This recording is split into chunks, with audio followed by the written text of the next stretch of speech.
छात्र संघ का नौजवान होता है, जो छात्र संघ से निकला हुआ नौजवान होता है, उसे छात्रों के उनके अधिकारों के बारे में पता होता है। इसलिए आप बहुत बारीकी से विधानसभा के अंदर छात्र नौजवान का काम करते हैं। हमारे बीच में आदरणीय संग्राम सिंह यादव जी, प्रोफेसर हमार मौलिया लिख गए हरीश चंद्र राम जी और फर्रुखाबाद, हालांकि मैं आपके लोकसभा का प्रभारी रहा हूं, लगभग 8 महीने हम लोगों ने आपके विधानसभा में, आपके लोकसभा में काम करने का काम किया। और हालांकि आप चुनाव जीत गए, लेकिन प्रशासन ने जबरदस्ती आपको हराने का काम किया। लेकिन वहां की जनता और हम लोग मानते हैं कि आप वहां के सांसद हैं। वो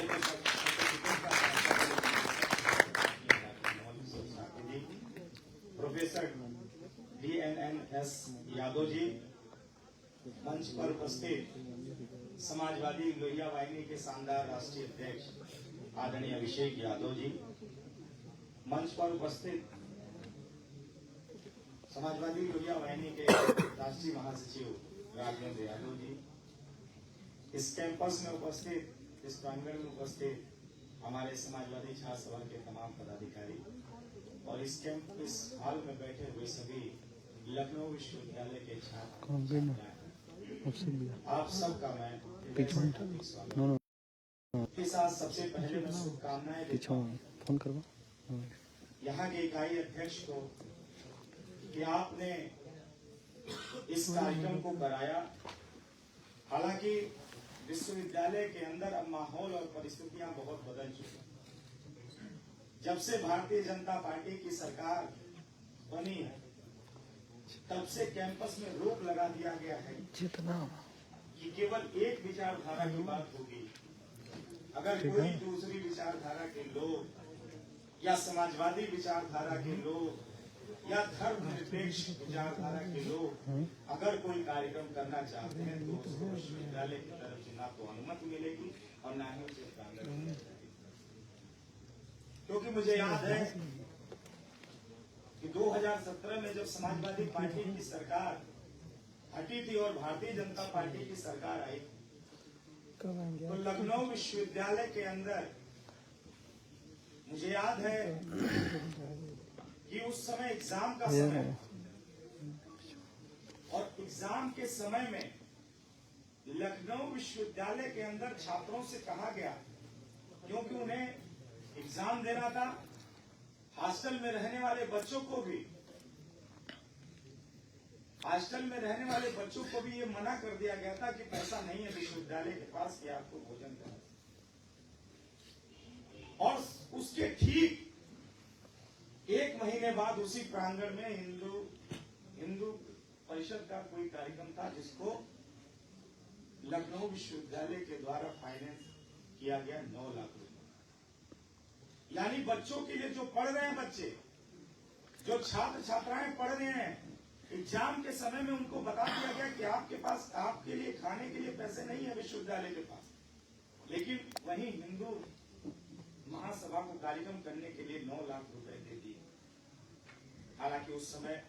छात्रों की मांग थी और हम लोगों ने विरोध किया, राज्यपाल से भी बात किया, लेकिन राज्यपाल ने भी कोई सुनवाई नहीं करी। तब हम लोगों ने सोचा कि ऐसा नहीं होने देंगे, विश्वविद्यालय के छात्रों के हितों के पैसे को हम लोग कहीं गलत इस्तेमाल नहीं होने देंगे।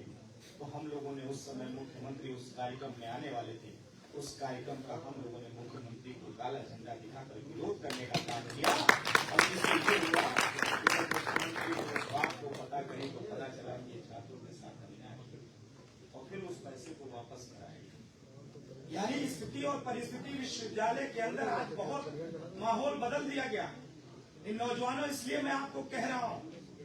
कि विश्वविद्यालय के अंदर छात्र संघ को बंद करने की साजिश यही थी, क्योंकि नौजवान, जब छात्र संघ का चुनाव होता है तो नौजवान अपने हक और हकूक की लड़ाई, अपने अधिकार की बात बहुत मजबूती से रख लेता। और जब छात्र संघ जब से बंद हो गए, तब से इस विश्वविद्यालय प्रशासन द्वारा छात्रों का शोषण, हम हर विश्वविद्यालय में किया जा रहा है। अभिषेक यादव जी बैठे हैं, आदरणीय संग्राम सिंह यादव जी बैठे हैं, ये सारे लोग छात्र संघ से निकल कर आए हैं। और याद रख लेना नौजवान, क्योंकि आप लोग भी हो, अपने आप महसूस करते होगे कि जब आप जब विश्वविद्यालय के अंदर आते हो तो आपको नहीं पता होता है कि आपका साथी किस जात का है, आप किससे दोस्ती कर रहे हो, किस जात का साथी है। विश्वविद्यालय का नौजवान कभी छात्र राजनीति से जात पात नहीं मानता, और छात्र संघ से निकलने वाला नौजवान कभी सांप्रदायिक नहीं हो सकता। लेकिन आप देखिए इस भारतीय जनता पार्टी की संप्रदाय सरकार तो ने बनाओ तो विश्वविद्यालय के अंदर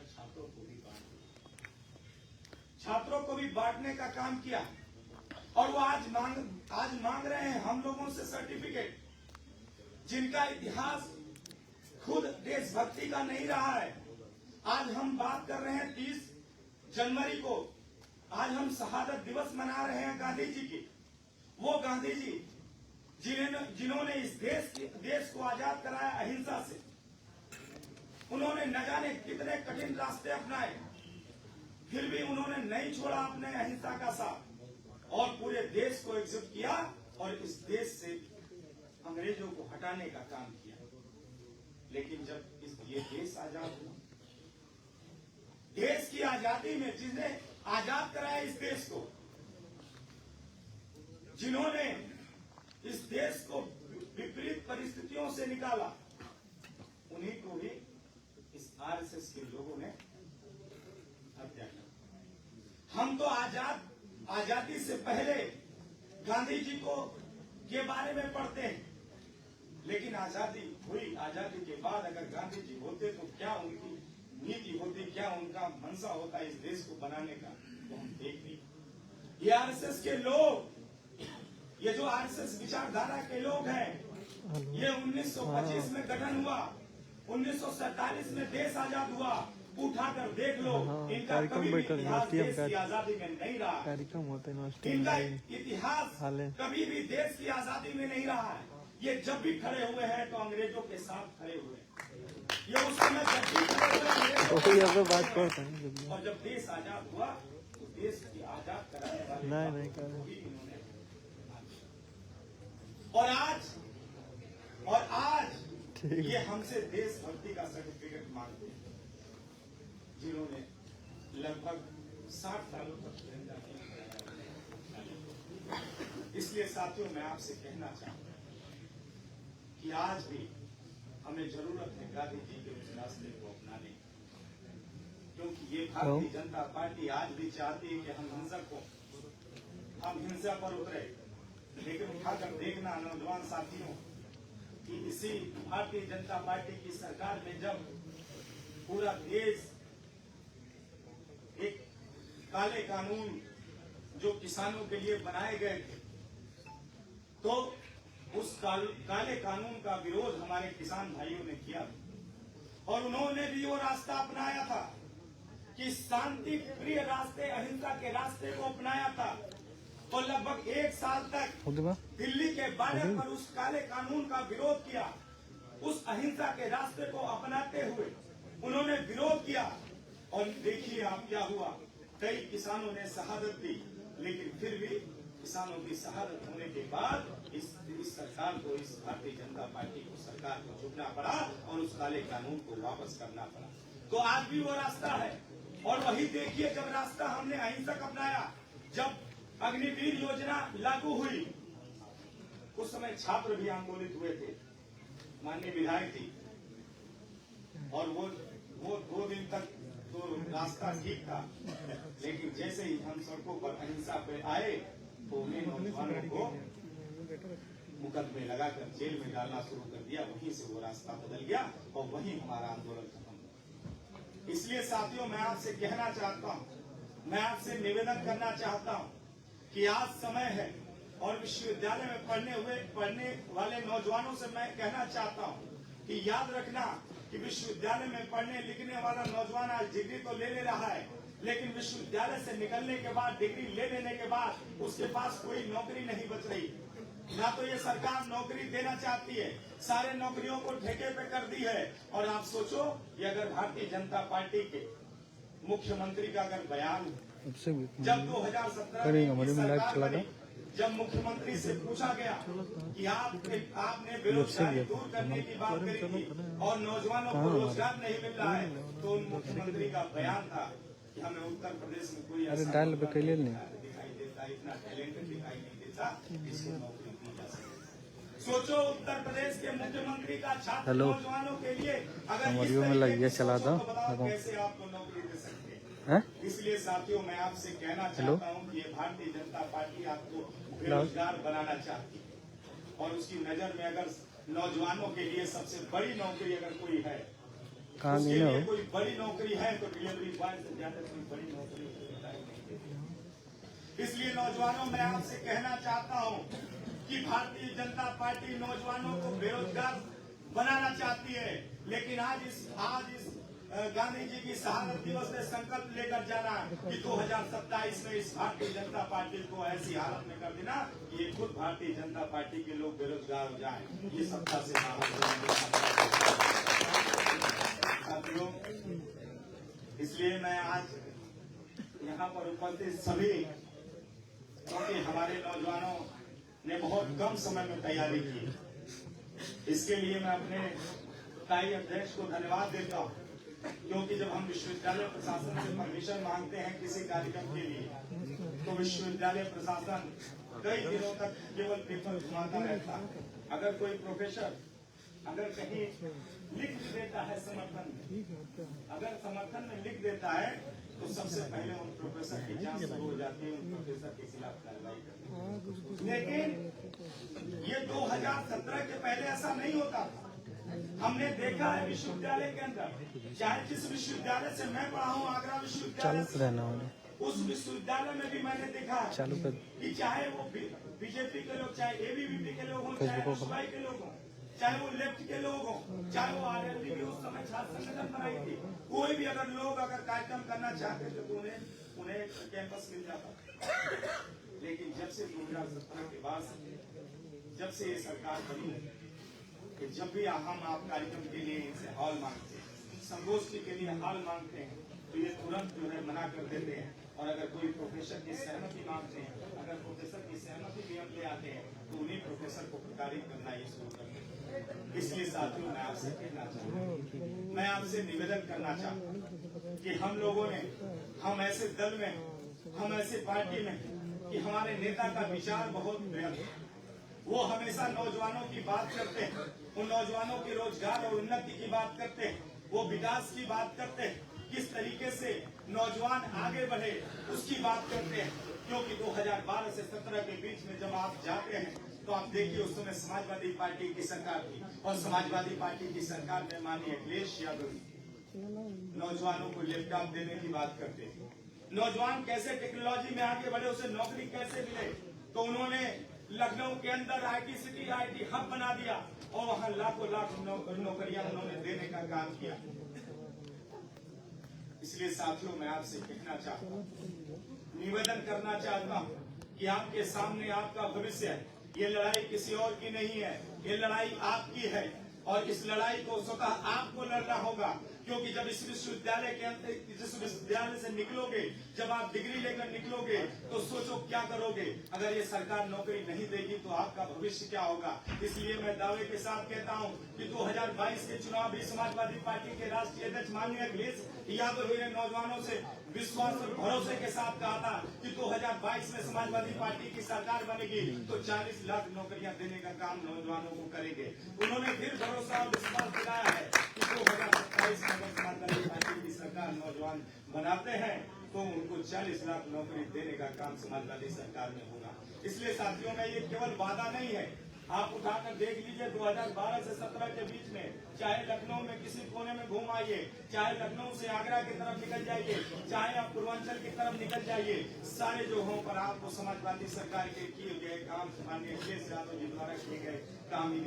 दिखाई देंगे। क्योंकि उन्होंने जो कहा अपने मैनिफेस्टो में, जो समाजवादी पार्टी कहती है, चाहे इसके पहले नेताजी रहे हो, माननीय मुलायम सिंह यादव जी रहे हो, उन्होंने भी जब सरकार चलाई है, जब वो सत्ता में रहे, जो उन्होंने अपने मैनिफेस्टो में वादा किया नौजवानों से, तो उन नौजवानों को देने का काम किया। और अखिलेश यादव जी भी अगर सत्ता में रहे, उन्होंने जो वादा नौजवानों से किया उसे पूरा करने का काम आदरणीय अखिलेश यादव जी ने किया। इसलिए मैं साथियों आपसे निवेदन और आग्रह करके जाना चाहता हूँ कि आपको 2027 में अपने भविष्य को देखते हो, क्योंकि धर्म में फंसोगे तो ये भारतीय जनता पार्टी किसी की है नहीं, ये भारतीय जनता पार्टी किसी की है नहीं। माननीय विधायक जी, ये पहले मौलवियों को मारना शुरू किए, उन्हें गद्दार बताने लगे, ये मस्जिद गिराने लगे, उसमें आतंकवादी बताने लगे, और देखिए समय परिस्थिति ऐसी बदली कि मौलाना को मारते मारते अपने धर्म गुरुओं शंकराचार्य को मारने लगे। मस्जिद गिराते मस्जिद में आतंकवादी होते ये बताते बताते, और आज देखो वाराणसी के अंदर कितने मंदिर गिरा दिए गए। ये भारतीय जनता पार्टी किसी की नहीं है। अभी पूर्व वक्ता ने बताया कि केवल जात, केवल धर्म के नाम पर एक व्यक्ति को फंसा दिया गया और उसका नाम मुख्यमंत्री सदन के अंदर लेते हैं। उनका घर गिरा दिया गया, उनके घर पर बुलडोजर गिरा दिया गया, और कल ही फैसला आया है कि उन्होंने उनको बाइज्जत बरी रेप केस में बाइज्जत बरी। मैं पूछना चाहता हूँ, जिस तरीके से बुलडोजर चलाया गया उसी तरीके से घर बनाने का काम करते हैं। तो भारतीय जनता पार्टी के लोग, ये भारतीय जनता पार्टी की सरकार, ये किसी की नहीं है, ये सत्ता की है। और ये अपने विचारधारा को चाहते हैं कि हम की विचारधारा पे बात करो, चाहे वो गलत हो चाहे वो सही हो, लेकिन बात इनकी विचारधारा की होनी चाहिए। इनकी विचारधारा से जो भी हटता है तुरंत उसके खिलाफ कार्रवाई करने का काम ये लोग करते हैं। इसलिए साथियों, मैं निवेदन करने आया हूँ आपसे, क्योंकि ये जब छात्र होता है, उठाकर देख लो इतिहास, जब छात्रों ने जब संकल्प लिया है, जब छात्रों ने अंगड़ाई ली है, और जब छात्रों ने परिवर्तन की सोचा है, तो इन छात्रों ने बड़े से बड़े तानाशाही सरकार को उखाड़ कर फेंकने का काम ये छात्र नौजवानों ने किया है। इसलिए समय आपके सामने है, ये परिस्थिति आपके सामने है, आपको समझना होगा, सोचना होगा। और निश्चित तौर पर मैं दावे के साथ कहता हूँ कि अगर आपने संकल्प ले लिया और अंगड़ाई की विचार बना ली, सत्ता परिवर्तन के विचार बना ली, तो निश्चित तौर पर 2027 में आप भारतीय जनता पार्टी का वो हाल करेंगे कि भारतीय जनता पार्टी विपक्ष में बैठने लायक स्थिति में। इसलिए साथियों, मैं आपसे निवेदन करता हूं, और ये जो कार्यक्रम आप नौजवानों ने कराया, हमारे इकाई अध्यक्ष नवीन यादव से लेके उनके तमाम साथियों को मैं आभार प्रकट करता हूं, धन्यवाद देता हूं कि ऐसे कार्यक्रम जो आप कम समय में शुरुआत किए हैं, लेकिन आप अपने विचारधारा को लेकर, समाजवादी कार्यक्रमों को लेकर, समाजवादी कामों को लेकर, माननीय अखिलेश यादव जी, माननीय नेताजी के विचारों को लेकर आप नौजवानों के बीच में जाइए। और जब आप नौजवानों के बीच में जाएंगे, उनसे अपनी बात रखेंगे, तो निश्चित तौर पर मुझे भरोसा, यकीन और भरोसा है कि ये नौजवान आपसे जुड़ेंगे, और निश्चित तौर पर जब अगला हम कार्यक्रम करेंगे तो यहाँ नहीं, जो इससे भी बड़ा